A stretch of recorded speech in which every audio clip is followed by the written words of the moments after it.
Hello viewers, welcome to my channel Chaitis Kitchen. এখানে আমি রান্না করছি ভাত। এখানে আমি নিয়ে নিয়েছি বড় সাইজের একটি ফার্মিং মুরগি আমি কেটে ধুয়ে নিয়েছি। এখন আমি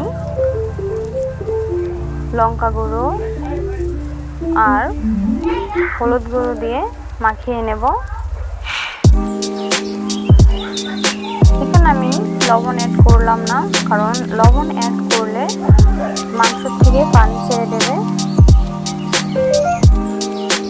ম্যারিনেট করে আমি 10 মিনিট রেখে দেব।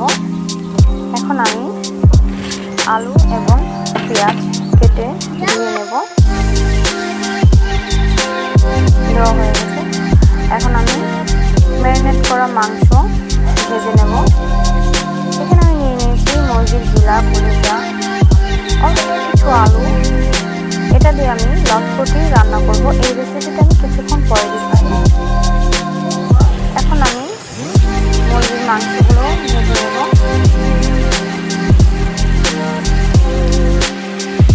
ভেজে নেওয়া হয়ে গিয়েছে। এখন আমি আলুগুলো ভেজে নেব।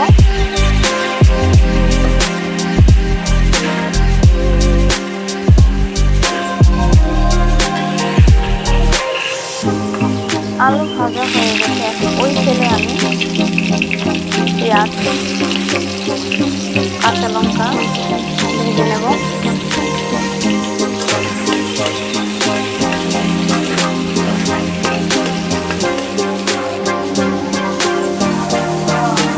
এখন আমি পরিমাণ মতো আদা রসুন বাটা দিয়ে দিলাম।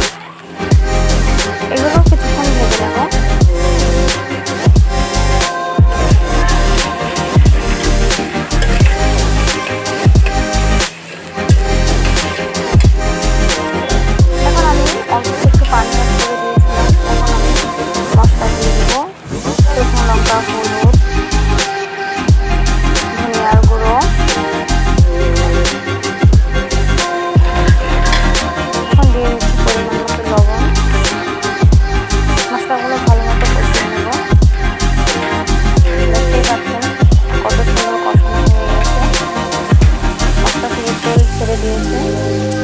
এখন আমি আলু দিয়ে দেব।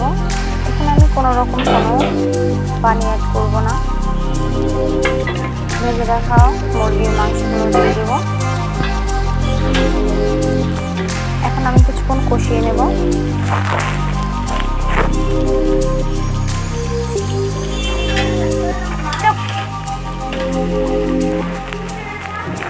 নেড়ে কষিয়ে নিয়েছি। মাংস থেকে আমার তেল ছেড়ে দিয়েছে।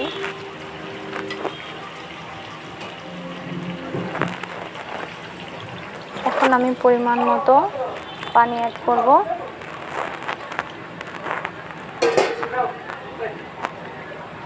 এখন আমি কিছুক্ষণ জাল করে নেব।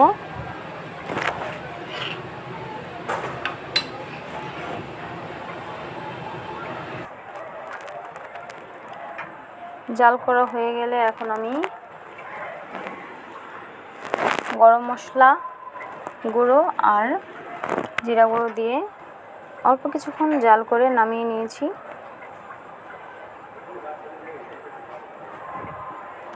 যারা ব্রয়লার মুরগি খেতে পছন্দ করে না, তারা এইভাবে রান্না করে খেতে পারেন।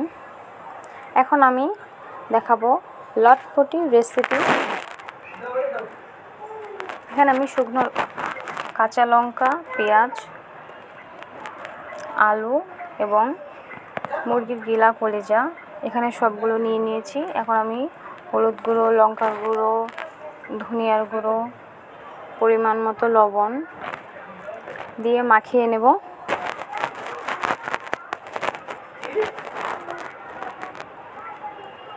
দিয়ে দিচ্ছি আমি আদা রসুন বাটা পরিমাণ মতো।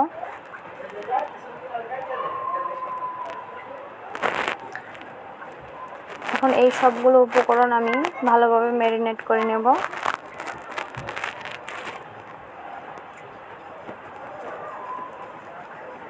ম্যারিনেট করা হয়ে গেছে। এখন আমি কড়াইতে গরম তেল দিয়ে দিয়েছি। তেল গরম হয়ে গেলে আমি ম্যারিনেট করা মাংস দিয়ে দেব। নেড়ে চেড়ে কিছুক্ষণ কষিয়ে নেব।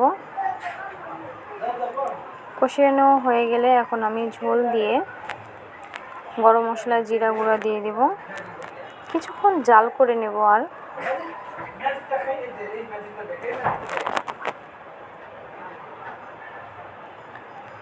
এটা খুবই সুস্বাদু লাগে। চাইলে আপনারাও এভাবে রান্না করে খেতে পারেন। হয়ে গেছে আমার লটপটি রান্না করা। দেখতেই পাচ্ছেন কত সুস্বাদু হয়েছে। ভিডিওটি ভালো লাগলে অবশ্যই লাইক এবং সাবস্ক্রাইব